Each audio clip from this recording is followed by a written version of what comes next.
Boa noite, pessoal. Me chamo Elielton Messias. E eu me chamo Daniela Costa.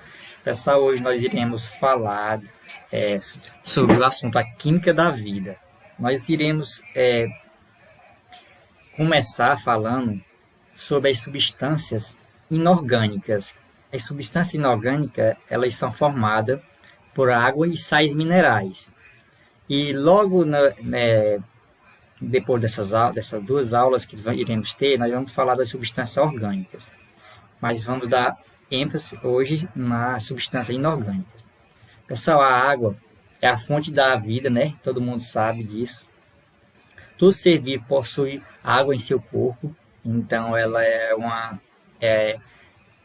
os seres vivos têm em grande abundância em seu corpo, né? Essa substância, a água. E aí, como vocês observam, no corpo humano, ou seja, na composição dos seres vivos, a água está presente aí a 75% a 85%, né, no nosso corpo. E as proteínas, como vocês observam, ela está aí, varia entre 10% a 15% de todo o nosso corpo. Então, se vocês for analisar a água, então ela está mais abundante em grande quantidade no nosso corpo. E aí, pessoal, as moléculas de água, pessoal, elas são formadas, como você observa aí, por hidrogênio e oxigênio. Se vocês observar esses átomos, nós temos aí uma cargas positivas e cargas negativas. Essas cargas, pessoal, são fundamentais para que haja ligações entre outras moléculas. Ou seja, a água ela é uma substância polar. Então, essas substâncias, como vocês observam,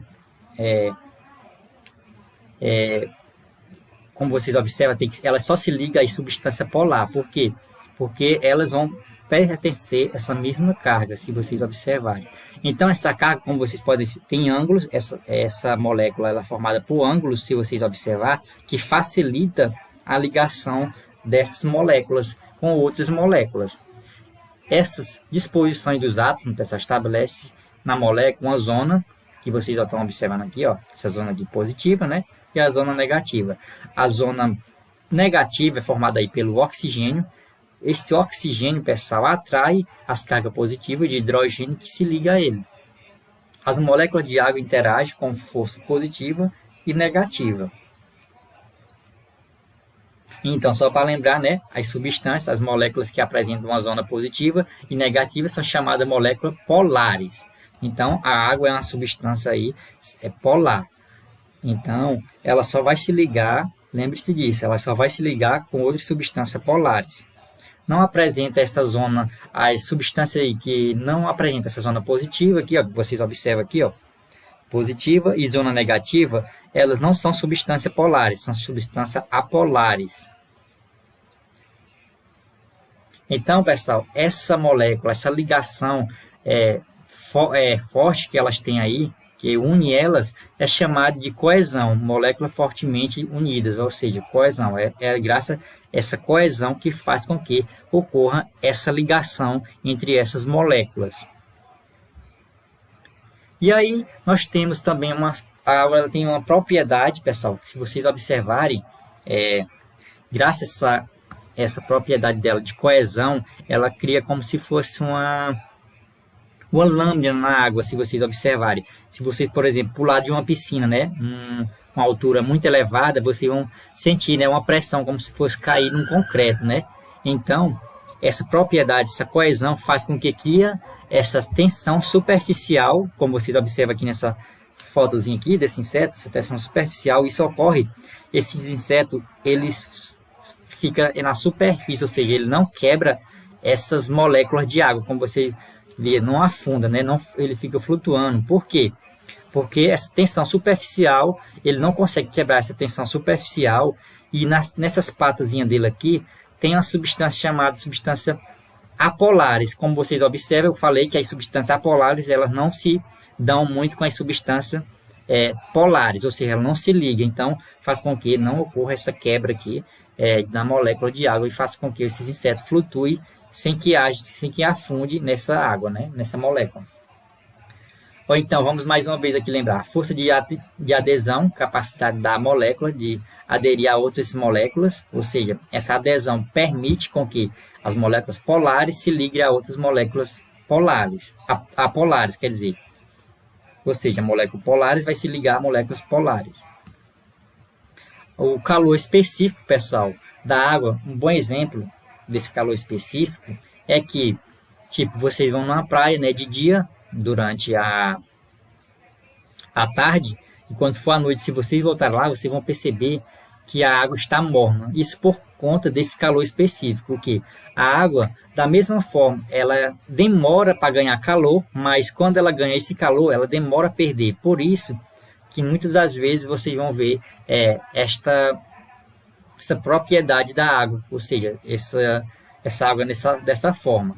Então, esse calor específico é a quantidade de calor necessária para elevar em 1 grau Celsius a temperatura de 1 grama dessa substância. Ou seja, a água, pessoal, ela vai precisar aí de muito calor para que atinja aí esse grama dessa substância. Então, esse calor específico dela é uma das propriedades da água, viu? Lembre-se disso.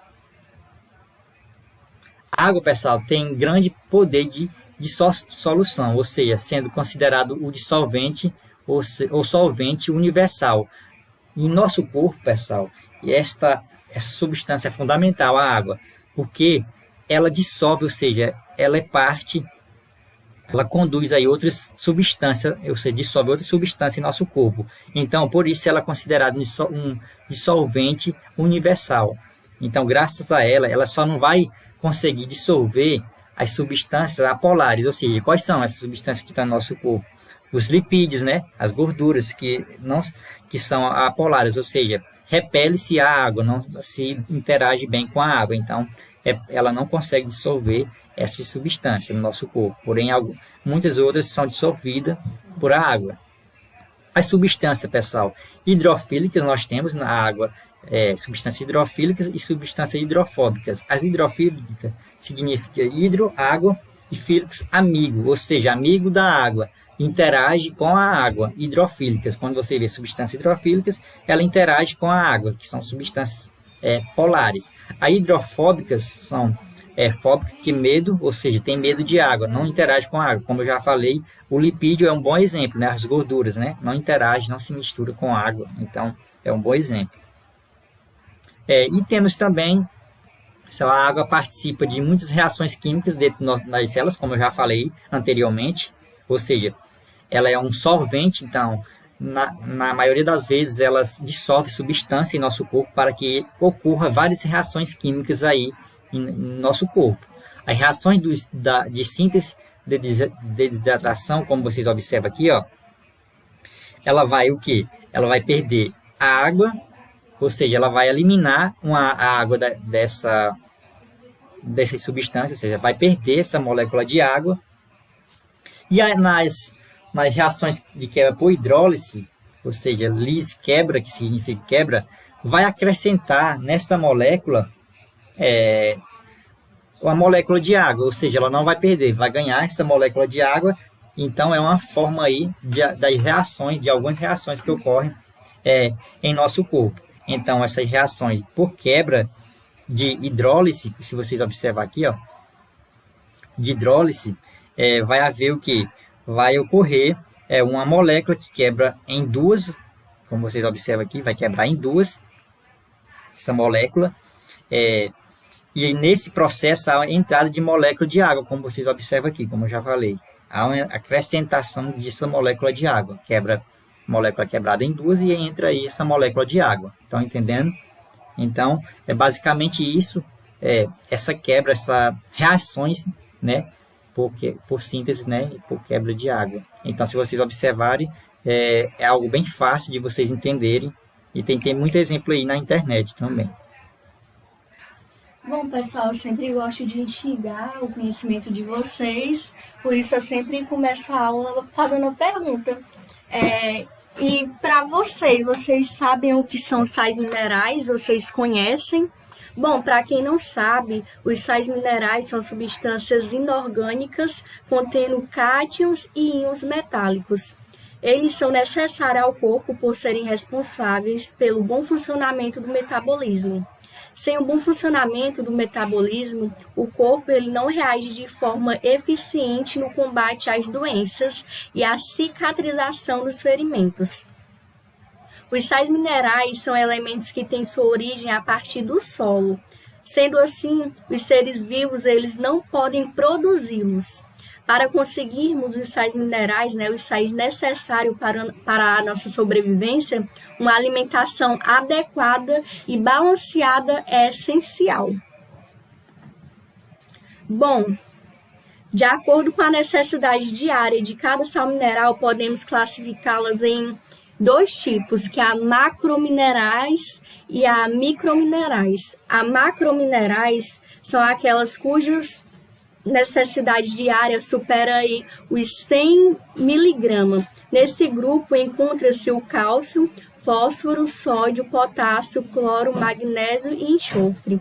Já os microminerais são aqueles que a necessidade diária é inferior a 100 miligramas. Nesse grupo podemos destacar aí o ferro, o cobre, zinco, iodo, selênio e flúor. Bom, os principais sais minerais a gente vai conhecer agora, começando aí pelo cálcio. O cálcio, ele participa aí da formação e manutenção da estrutura de ossos e dentes e da coagulação sanguínea e faz parte do processo de transmissão de impulsos nervosos. Bom, o cálcio ele pode ser encontrado aí no leite e derivados, gema de ovo, cereais e legumes verdes. Um outro sal mineral que podemos estar falando aí é o fósforo. O fósforo, ele participa da formação e manutenção aí de ossos e dentes, assim também como o cálcio. E ele faz parte da molécula de ácido nucleico e de uma importante substância que atua na célula como reserva de energia. Podemos encontrar aí o fósforo em leites e seus derivados, cereais, carnes, aves, peixes, ovos e pães. Um outro sal mineral, com certeza talvez vocês conheçam também, é o potássio.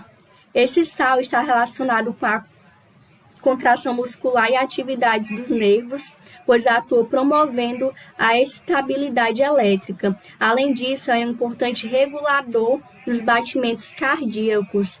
Podemos encontrar o potássio no leite, em cereais, em frutas e em carnes também.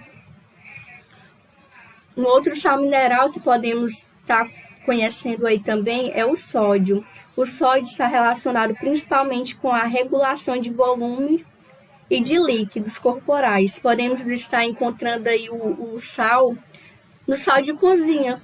Vocês que gostam aí de cozinhar, pois é, o sódio podemos encontrar aí no sal de cozinha, que é usado aí bastante. Outro sal mineral aí que podemos estar comentando também é o cloro, que atua na manutenção do equilíbrio hídrico. Podemos estar encontrando também no sal comum de cozinha e o magnésio. O magnésio ele participa aí na contração muscular e podemos estar encontrando aí o magnésio em cereais, vegetais e frutas. E eu vou citar o último, que é o ferro, que compõe a hemoglobina e a mioglobina, pigmentos que têm grande afinidade com gases respiratórios, como o oxigênio. Podemos encontrar aí o ferro em fígado, vegetais verdes escuros, e leguminosas. É importante a gente estar lembrando que muitos alimentos industrializados podem conter uma grande quantidade, uma quantidade aí elevada de determinado sal mineral. Por isso é importante aí a gente manter uma boa alimentação. Então, a alimentação saudável é a ideal para evitar qualquer tipo de doença. E o nosso muito obrigado por vocês terem assistido a nossa aula até o final. Somos gratos.